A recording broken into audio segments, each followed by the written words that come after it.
রাজধানীর মিরপুরের শহীদ বুদ্ধিজীবী সমাধিস্থলে জাতির শ্রেষ্ঠ সন্তানদের প্রতি শ্রদ্ধা জানিয়েছেন রাষ্ট্রপতি মোহাম্মদ শাহাবুদ্দিন এবং অন্তর্বর্তী সরকারের প্রধান উপদেষ্টা ডক্টর মোহাম্মদ ইউনূস।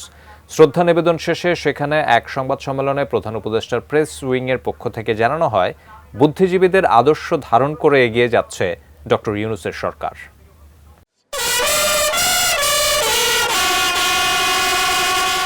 ১৯৭১ সালে বিজয়ের দ্বারপ্রান্তে জাতিকে মেধাশূন্য করতে স্বাধীনতা বিরোধী ও তাদের দোসরদের পরিকল্পনা ভয়াবহ রূপ নেয়।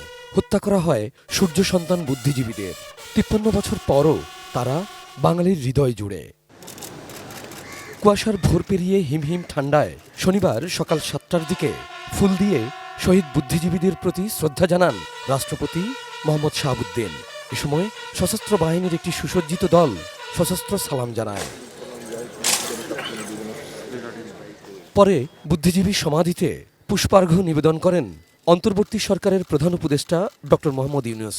বিহুগলে বেজে ওঠে করুণ সুর। সেখানে কিছু সময় দাঁড়িয়ে নীরবতা পালন করেন তিনি।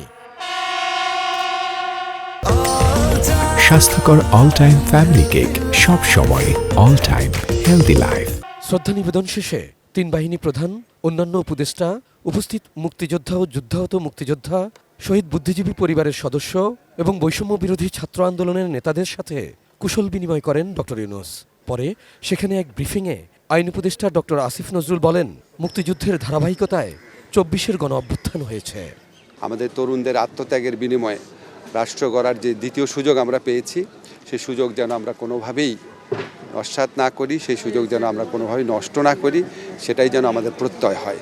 এ সময় প্রধান উপদেষ্টার প্রেস সচিব শফিকুল আলম জানান, বুদ্ধিজীবী হত্যাকাণ্ডের পুনরাবৃত্তি হয় জুলাই গণ অভ্যুত্থানকে ঘিরে।